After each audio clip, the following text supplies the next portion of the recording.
Here you, in and around the Trilateral Commission meeting, were able to go find David Rockefeller and let him know that you weren't his slave. Well, myself and actually the editor of the Sovereign Independent, Mr. Dave Darby, decided we'd just try and get into the hotel, and we just walked straight in the front door, past the security, and took a seat in the lobby. Maybe half an hour later, after having a cup of coffee and asking a few questions of the waiter, David Rockefeller walked right past us and sat at the table right behind us. So we just decided we had to confront him. When his security guard walked off, we just took a chance. Well, you're doing a great job. I've read your newspaper. I mean, it's an actual physical newspaper and online. Why don't you give us the website for the Sovereign Independent? It's www.sovereignindependent.ie. .ie for Ireland. Ireland. Now, the video is short. It looks like it's shot on a cell phone camera. We can clearly... Yeah, well, Dave was very conscious of not having the camera confiscated, so he kind of held it down about waist level and just took whatever. Sure, so describe the full exchange and what happened and what he did when you came and basically stood beside him. Well, I tried to put the paper on the table in front of him, but I was very conscious of not touching him or disturbing any of the glasses and stuff on the table, because I didn't want to be, charged with assaulting him or damaging property or anything. And Dave, who's the guy with the English accent, was the guy you can hear most on the video. We just said to him, we don't want your New World Order, and we're not your slaves. And we just walked off and left him to it. But he looked stunned. He looked absolutely stunned, and I'm sure he was, for a moment, very scared. Well, yeah, everywhere he goes now. I mean, we get these reports every few weeks, and videos are posted every month or so of, he's in a walk in the park with his bodyguard. We're not your slaves. We're not your property. We don't want your world government. Everywhere he goes, he's being confronted. And I want to read the quote here. In David Rockefeller's book, Memoirs, he admits he is part of a secret cabal working to destroy the United States and create a new world order. Here's a direct quote from the book, page 405 from the paperback.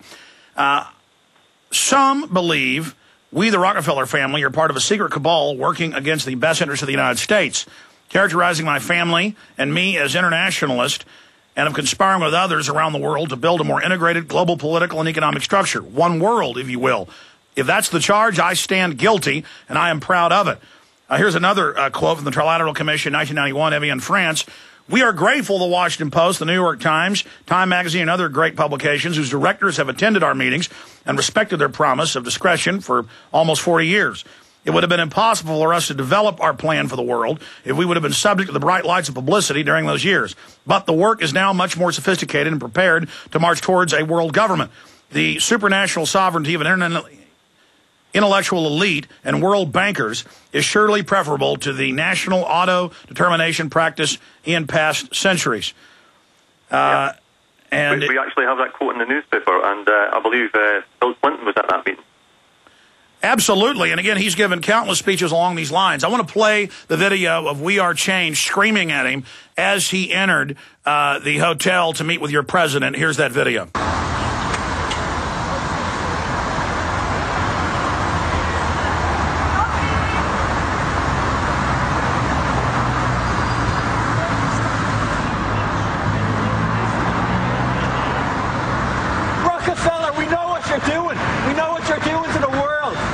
Rockefeller, your New World Order will never come in. You're running out of time. Scumbag, you've rushed it. You screwed up. You're not going to stop the Irish, Rockefeller, you scumbag. We are the Irish. We know what you're up to, Rockefeller. It's all going to come tumbling down. All right. Now, let's go back to a year ago. We Are Change confronting Jay Rockefeller. This is the senator who says we'd be better off never inventing the internet, trying to pass legislation to control it and to restrict it. I mean, this guy is pure New World Order. We ready with that clip? Okay, here it is. Senator Rockefeller? Yes. I'd like to know if you're aware that we, the American people, are aware of the agenda of the Council on Foreign Relations and the Bilderberg Group. And if you could comment on that, please, because very concerning to a lot of us. You know, I have 37 people lined up right outside Senator Schumer's office, all of them wanting to answer precisely that question. Well, could you just take a brief moment and let us... No, because we're not talking. We're talking about something a little bit. Well, something that's so important, it sort of transcends everything else that we're talking about, sir. Could you comment on that, please? No. I'd like to know about the Bilderberg Group. Get yourself some press credentials. I'd like to know about the Bilderberg Group, sir.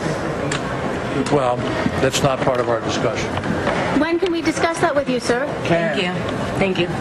Okay, and this is for the senator. This is the scientific proof of the nanothermite that's been found in samples of the World Trade Center dust by scientists from around the world.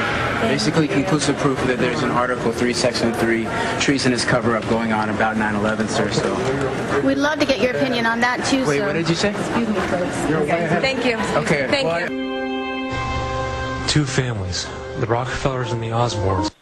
And then it cuts to a clip about their family, and then it goes into Luke Radowski really hitting him hard. Let's continue rolling this. Are particularly significant.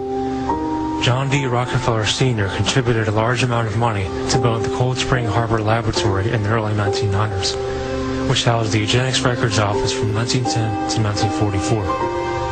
Rockefeller influence also spread overseas to Germany, where the Kaiser Wilhelm Institute for Psychiatry and the Kaiser Wilhelm Institute for Eugenics, Anthropology, and Human Heredity resided. Much of the money used to run these facilities came directly from Rockefeller. These institutes became centers for Nazi eugenics programs during the reign of Adolf Hitler. Your family starting the modern eugenics movement. That's the columnist Christian. That started eugenics. Hitler looked up to the eugenics that your family has started. Okay, sir. I think it's time for me to really start moving quickly. Yeah. You could just address some of these things. If we're wrong, sir, please just tell us. No, go find somebody else to talk to. But your family did start the modern eugenics movement that Hitler is looking up to. And you don't want to talk about the Bilderberg Group? But what about the Bilderberg? Certainly do. You don't want to talk about them? They want to implement eugenics as well. The truth is coming out, and there's a lot of us that are aware of it. I'm sure you know some members, sir, if you're not a member yourself. President Obama's Director of National Intelligence, Admiral Blair, who I greatly respect, have labeled cybersecurity perpetrated through the Internet as the #1 national hazard of attack on the homeland in West Virginia, in West Virginia, America, or anywhere else. So, I mean, it really almost makes you ask the question, would it have been better if we never invented the Internet? There you go. So that was interspersed with documentaries and him being confronted. And he tells Luke, you ought to run for Congress. You got a lot of guts. You use another word. But here it is. Israel primed for war on Iran. That's Reuters. So they're openly getting ready for it. And here you talk to one of the Russian advisors who was at the Trilateral Commission meeting, Alan Keenan with We Are Change Ireland. And he goes, yeah, we got to get rid of Iran. We got to go up against them. We got to have a world government. I mean, they got to mop up any sovereign country that's left. And I'm not saying Iran's good, folks. The point is the globalists are a lot worse. Other points you guys want to make about what's happening or what you guys did in concert together to expose the Trilateral Commission in Dublin. Notice they were meeting right before the implosion of the euro. Well, we had Peter Sutherland was also there, and he went on TV and radio the day after and said that Ireland had to implement more austerity measures. So he obviously got his orders. And for those that don't know who Sutherland is, tell them. Well, he's ex-Goldman Sachs head. Yeah. And then he goes on your news and tells you, you've got to give us all your money. Yeah. And then, of course, Gordon Brown resigns, as he's been told to do. And we have another puppet government in Britain. By the way, we ought to cue up that Love Police video. That's another kind of We Are Change group where they're screaming and yelling and we can play it. He doesn't cuss. William Hague. Yeah, tell folks about the Love Police. Well, I actually met Charlie last year in Bristol. They simply go out in a very peaceful and amicable way with their cameras, bullhorns, and they just challenge these people wherever they find them. And that's what we all need to do. We all need to challenge these people because they're not immune from us.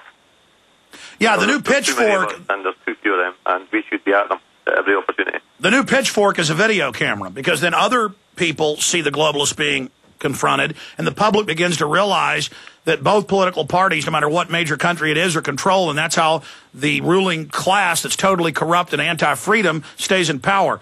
Any other comments from you, Alan Keenan?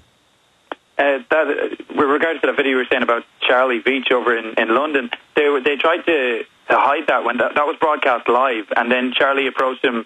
He went right beside the BBC cameras, and he was shouting at these guys, and he said an awful lot of stuff that they wouldn't want to get out, and the whole audio that was going out live started to break up within moments. They started talking, and then they voiced over it with a BBC broadcaster, so you couldn't hear anything that Charlie and the Love Police were actually saying to the politicians. Yeah, there they are at a press conference. It's going out over air, but magically